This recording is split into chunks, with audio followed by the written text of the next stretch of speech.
Time for us to head to the voicemail of Truth and Reason. This one about Baker Mayfield and the causes for this year's struggles.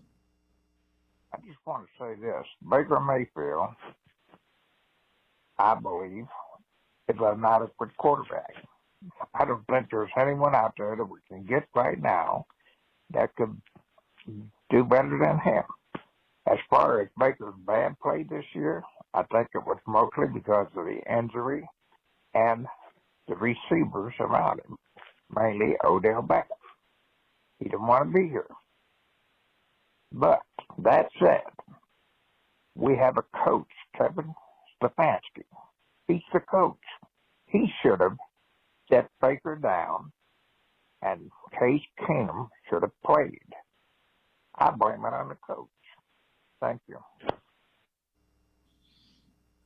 All right, fair enough. I understand the thought process, but the thing that I would say is clearly the Browns looked at it. They thought they were a team that could go deep in the playoffs with Baker Mayfield as a quarterback. They obviously didn't feel they could go deep in the playoffs with Case Keenum as their quarterback. Otherwise, they would have played him. They sat down and looked at it and said, Baker Mayfield, at whatever percentage he was, gave them a better chance to win than Case Keenum. Certainly. Like you said, it was a situation in which the Browns came into the season with Super Bowl aspirations. They're 3-1. I mean, the second game of the season, Baker, hurts his shoulder, and they got 15 more to go. And Baker's job is to be ready to play. Baker's job is to want to play. Baker's job is to do everything in his power to be out there, right?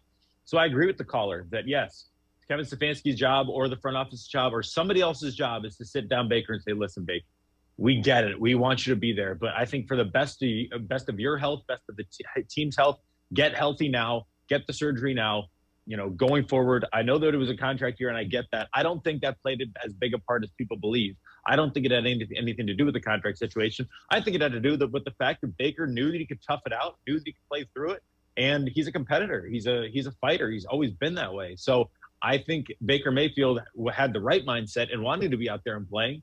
And I think it was the job of either Kevin Stefanski or Andrew Berry or somebody on the medical staff to sit down and say, listen, we appreciate it. Your teammates appreciate it. But it's for the best interest of us and our future and our franchise. If we sit you down this year, get you ready for next year, get you healthy, I think it would have done miracles for his confidence, which I think is down right now. I think mentally he's not where he needs to be because of this tough year. So it would have saved a lot of grief looking back at it 2020 or hindsight being 2020. But it's tough. It's tough to tell a quarterback not to want to play. I mean, it's tough to, every week you try to do your best to win that specific game. So hindsight is easy. It's easy to look back and say, man, that was the wrong decision. But, at the time you were 3-1, you played them against the Bears and they were 3-1. Then, you played a great game against the Chargers and you were 3-2. I mean, it could have been 4-1. So, it's tough. It's tough. I just think everything kind of went wrong for them this year, and you got to move on. Yeah. The one thing I will agree with, the wide receiving core needs to be upgraded significantly. We've already talked about that.